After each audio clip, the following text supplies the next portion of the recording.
The California Department of Forestry and Fire Protection last weekend announced that the fires in Palisades and Eaton, which burned for more than 3 weeks, had been fully contained.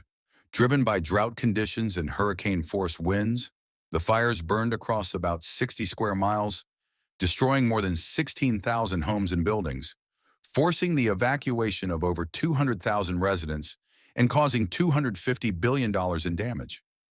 While the fires are contained, the job of relief workers continues around the clock to help those affected. Hundreds of Red Cross workers have been providing support, including emergency shelters, financial assistance, and food and relief items. According to Red Cross statistics, about 450 people have stayed in emergency shelters, and more than 100,000 meals and snacks, and over 100,000 relief items have been provided. URI supply chain management professor Corey Ozpalat, who researches humanitarian logistics and disaster relief, has followed the disaster in California and provides his expertise to evaluate the situation. What sparked your interest in studying humanitarian logistics and disaster relief? Can you explain your research on the topic?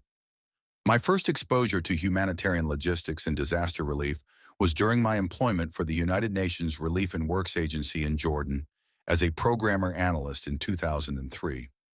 My role exposed me to humanitarian supply chains, where I observed the impact of humanitarian work on the lives of millions of refugees, and I found a deeper meaning in this new domain.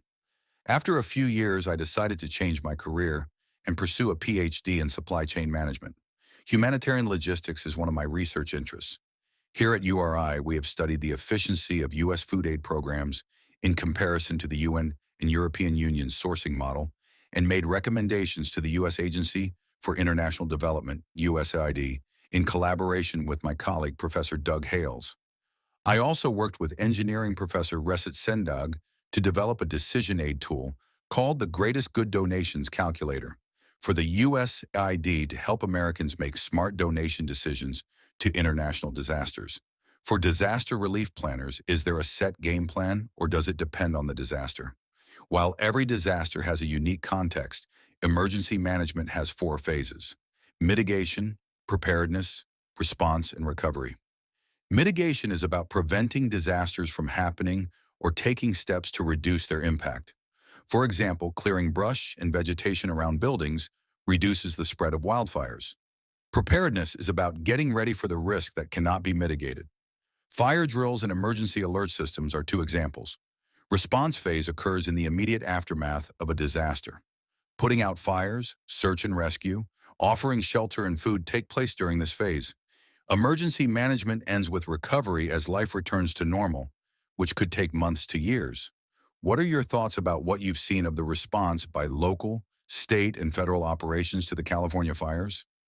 As far as I could follow in the media, the first responders have heroically fought the fires, often risking their lives and health. State and local leaders are facing questions about how they handled the first 3 phases of the emergency management cycle.